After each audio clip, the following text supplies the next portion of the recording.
I often get pigeonholed as some functional trainer guy because I'm into function more than I am bodybuilding per se. But I am also a bodybuilder at heart, and you better believe that I'm into symmetry and muscle tone and all that stuff. So my workouts, I don't know if you like my physique, but my physique is a product of functional training, right? So the point is that even if you train for function, right? Guess what? Form follows function. Watch the Olympics. I mean, look at these beautiful bodies. Those bodies aren't made in weight rooms per se. They're made by their sport. A lot of people, they don't realize that's why all the bodies look different according to the sport, right? So yeah, they do their training off the court, field, and track, but basically their sport molds their physiques. And so those two worlds come together. So you can train functionally. Here's a functional, chest day, right? So I'm gonna get really low using my entire body and I'm pressing. So this is building total body strength, right? You can also low here. So that is so much total body right there. I can't even explain it, just fighting that, right? So to me, that's functional training right there, but I'm also building a great muscle tone, strong chest. So here's the fly it. Look at that. I'm gonna get really low, take that back knee almost to the floor, right? Also getting cardio. Guess what? Your heart's your most important muscle, guys. You better be working it, right? You can, of course, stay low and do this, or you can do a step each time, right? Anytime I go to a traditional gym, I tend to gravitate towards a cable machine because, shocker, I like being on my feet. And one guy was giving me grief one day because I was standing and doing lat pulls, and I was then standing and doing rows instead of the seated like the other 95% of people do.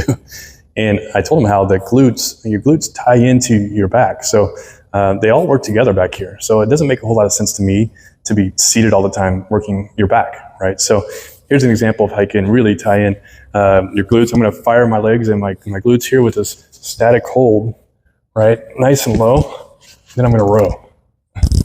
So my legs are really feeling this, but I'm still really strong with my back as well because I get to use my glutes. This is all tied in here, does that make sense? Same thing with the really low connection. So here, this is even harder. I'm down low. So I'm maximizing calorie burn. I'm getting my legs stronger. My back is still getting worked. I mean, it's just a win-win all around. It just doesn't make a whole lot of sense to me to categorize everything like everyone does. Oh, well, it's back day. I better not use my legs. Like, no, it's all meant to work together. The athlete in me just loves the idea of working on my coordination, balance, and strength all at once, and even endurance. So here's how I end up doing my shoulders a lot of times. What you want to do is just lift the right leg and press with the left. So bang, just like this. Again, we're distributing the load with these opposites. You can make this as athletic as you want. I like to get a little hold up here. I'm working my balance even more. Step, reach. See that? So you can also do a forward step, right? So you can go here, reach, and back. And see, I'm getting a lot of stress on this left leg just by stabilizing. Of course, this is a little bit more convenient with a double unit, but it works fine with the single.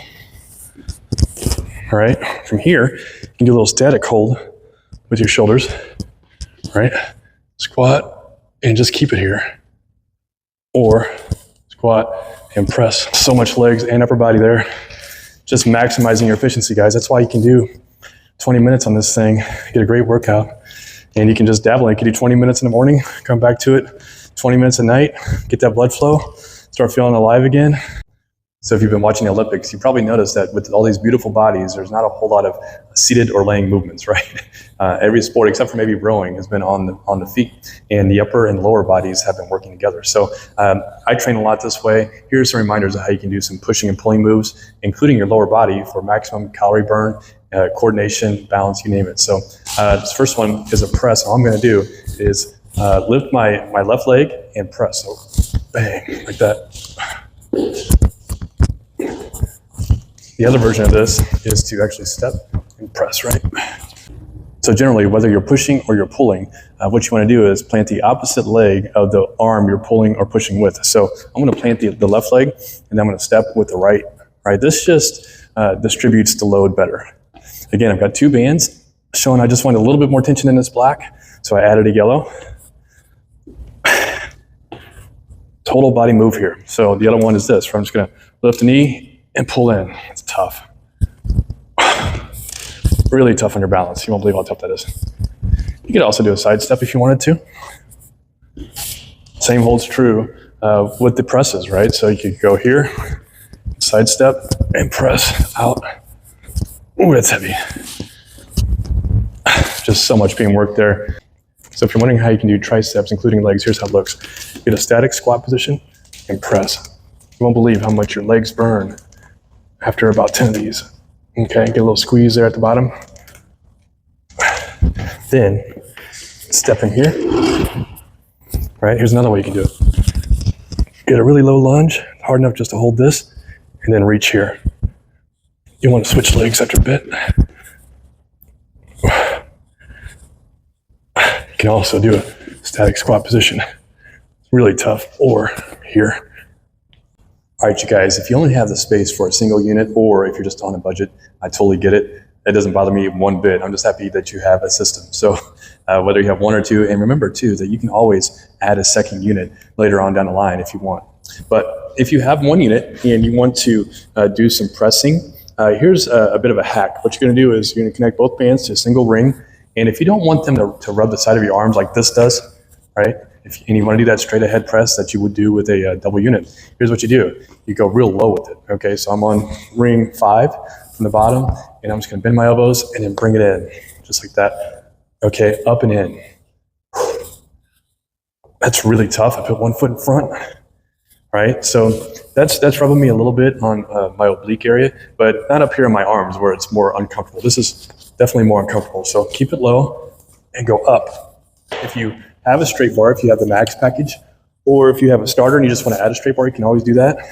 You can do 2 bands on one ring, right? And this keeps it off your arms as well. Of course, you can also go with 4 bands if you want.